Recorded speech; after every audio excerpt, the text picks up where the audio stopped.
All right, so here we are. We are doing this video over here on YouTube. And today we're talking about mental health or poor health, not just mental health, but how poor health affects your fertility. And thank you all for those who have followed me over from Instagram over to here. Instagram was acting up, so I decided to do this live stream here. So, poor mental health, I keep saying poor mental health, but just poor health in general can really affect your fertility, right?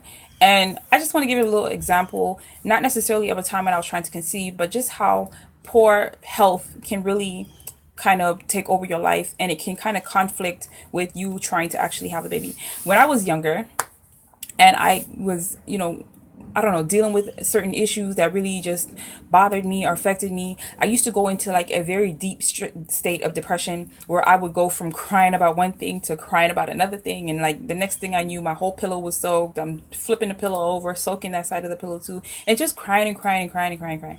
And it took me a while to realize that, I'm not solving anything by crying and just allowing this thing to hurt me and, do me like that. And in that state, I wasn't eating, I wasn't, thinking right, I wasn't doing logical things, I wasn't trying to, you know just take my mind off of this thing that was bothering me so much. And at the end of it, I might have end up with a headache.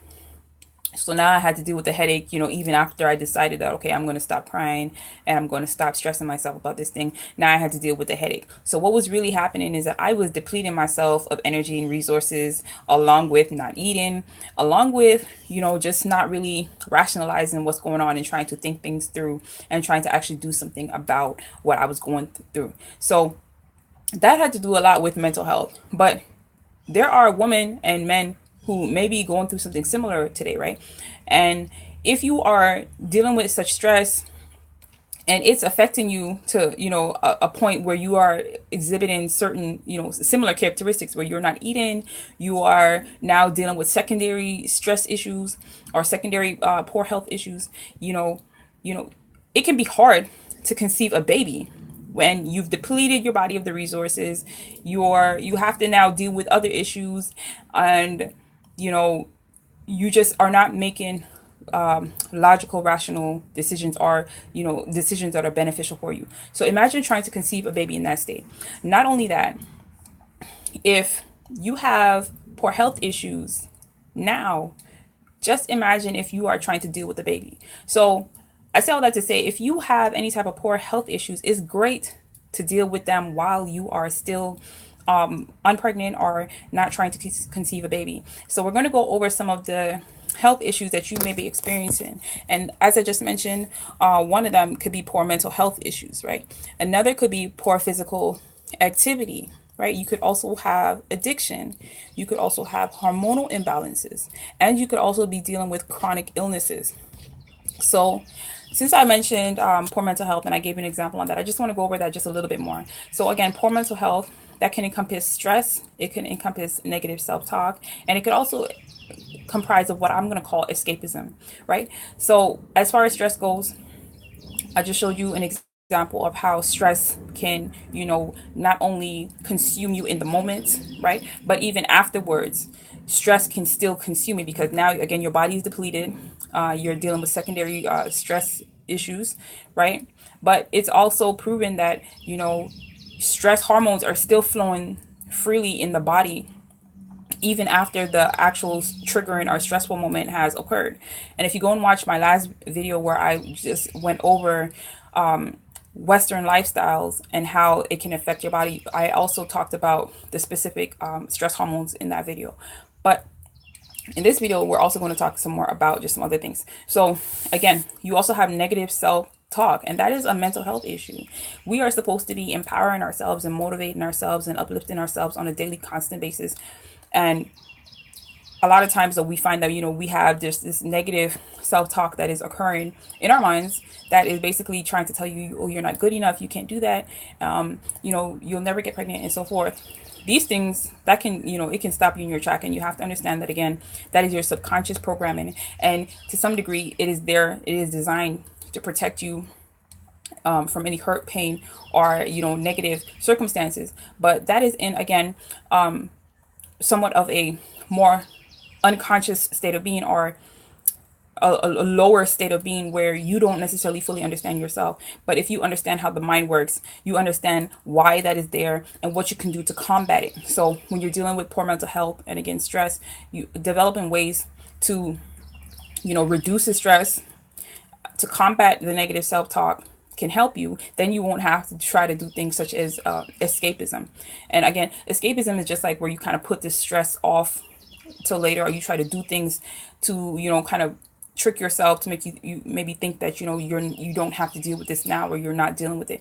But again, once you are triggered, all that comes back. So escapism is definitely not necessarily something that you want to try to do to combat stress. You want to deal with actual techniques and actual things that are going to work and minimize the stress, and get your mental health in check. So you also have poor physical activity. And a lot of us know by now that your weight can affect your fertility. So, and weight works in both ways. Either if you're too underweight or if you're too overweight, both of them can affect your fertility in ways that is just not really conducive to, helping a grown baby form inside of you. So if you find that you're underweight, or you have like a low BMI or body mass index, you want to try to bring your weight up. And if you're overweight, you also want to bring your weight down. So learning what your body mass index is can help you to determine whether you are, overweight or underweight. And again, these are just guides, it's nothing to beat yourself up about. But if you are too underweight, you could not be supplying your body with the proper nutrients, or the baby with the proper nutrients that it needs to grow. And of course, your body to help to feed the baby. And if you're too overweight, you could be producing too many other hormones, or different parts of your body could be conflicting or competing with nutrients in your body. For example, if you have fibroids, your fibroids can be competing with the blood source, right? And again, a lot of women who have fibroids tend to also be overweight. So, you could be supporting an environment that kind of supports the fibroids, or supports another illness or so forth, and not the baby. So, and again, also if you're overweight or suffering from obesity, you could be producing too much estrogen in your body, and that could conflict with the growing baby inside of you. So over being overweight or obesity, it can, be releasing too many hormones, or creating an environment that conflicts with the baby or competes with the baby growing inside of you. So again, no exercise. If you're not getting enough exercise, you could not be creating an environment where there's proper circulation in the body, right? So you want to be able to make sure that you are getting just the right type of exercise, not too much and not too little, right? Just to make sure that, you're physically active, and that, proper circulation, such as lymph fluid, such as oxygen, and such as blood and nutrients, are able to travel to and from the organs and, the baby that it needs to get to, right? So another thing that can affect your fertility is addiction. So if you are addicted to certain substances or things, this can definitely compete or conflict with a grown baby inside of you. A lot of people, think that, okay, when I get pregnant, I'll kick this habit, or I'll stop smoking, or I will adapt or adopt better habits, right? But if you are addicted to something such as drugs, that can be a very hard habit to kick, even once you're pregnant, and your baby could suffer from that. I had a friend a long time ago, and she had a hole in her heart. And I think I also had no, that was another situation, but I definitely had a friend that had a hole in her heart, and she had to have surgery and so forth. But I did know of one woman who was pregnant, and she did used to smoke, and that baby was also born with a hole in her heart.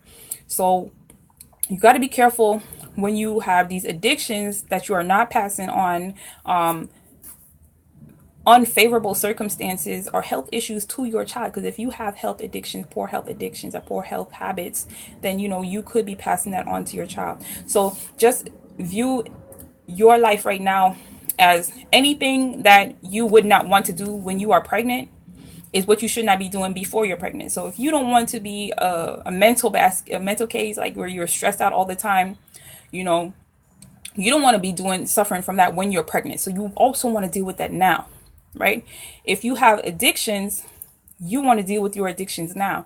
If you have poor physical health activities and so forth, you want to deal with that now. You want to deal with that before you're pregnant, so that way you're not stressed, or you're not pressured in any way, or you're not even fooling yourself to think that you're going to deal with this once you do have the baby. Although of course you can become very motivated once you have this child growing inside of you, and that excitement and that motivation can propel you into making positive change, right? But if you can, you definitely want to deal with this now. You want to live your life as though you are already pregnant right now. So if you were pregnant, you would not want to be stressing yourself all the time. If you were pregnant, you would not want to be just becoming overweight, or just under eating, or doing certain things that exhibit poor health choices and so forth, just eating too much foods with things that are not really beneficial for the body, or just toxic. So again, with that addiction, you also have addiction to food, you have addiction to sex, and you also have addiction again to certain toxins or certain chemicals that may be released through food, or even through how you think, right? So again, stress can release certain toxins, and other actions and activities that you may be doing physically can release certain hormones or chemicals in your body that you could become addicted to, right? So I mentioned sex, and that you could be addicted to sex, and you're probably wondering, well, how could that be a bad thing if I am trying to conceive?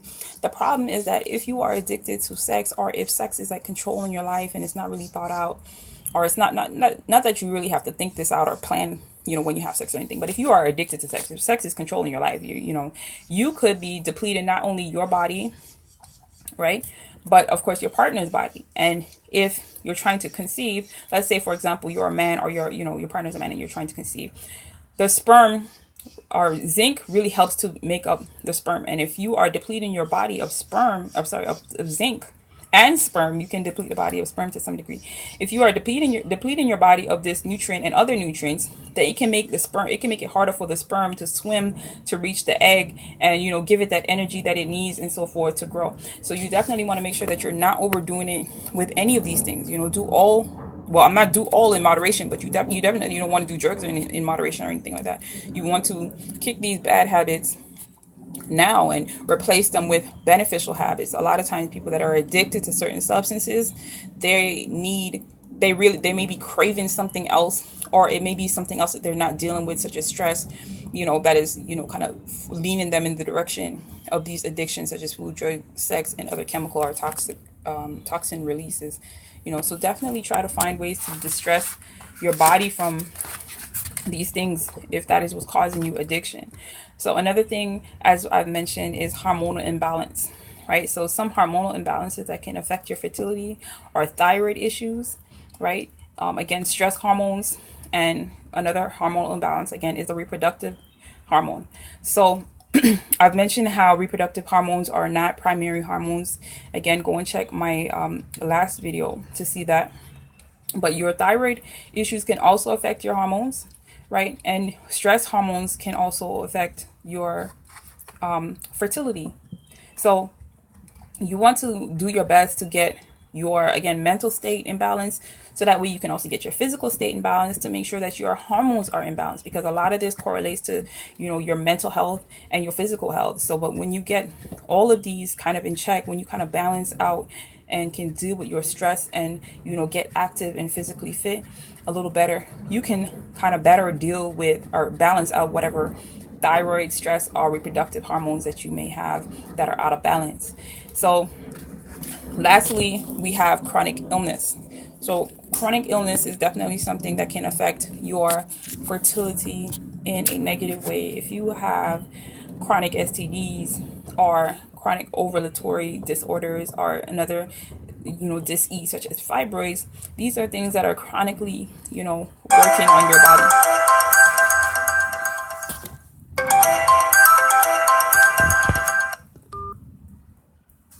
Right? So you definitely want to get all of that in check, and all of that together, seek out natural remedies even for those. This channel is definitely about, improving your fertility naturally, but you can deal with a lot of STD issues naturally. You can deal with a lot of your ovulatory disorders naturally. Fibroids, you can definitely deal with naturally, right? So Keep in mind that all these things can affect your fertility, and it's best to deal with them now if you are on any type of fertility journey or trying to conceive a baby. So as you may know, I am doing a workshop on July 14th, and I definitely want to see you all there. So please head over to the link in my bio or description and join the workshop that I will be doing, where I will be helping you come up with solutions for your particular issue, and also just going over all of these things in more depth, and so that way you can help to increase your fertility and boost it naturally and get pregnant and have that little beautiful baby that you're trying to have. So thank you for watching. This is Black Fertility,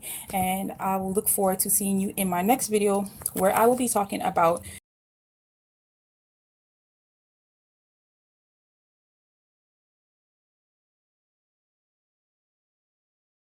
increase your fertility. So thanks and peace.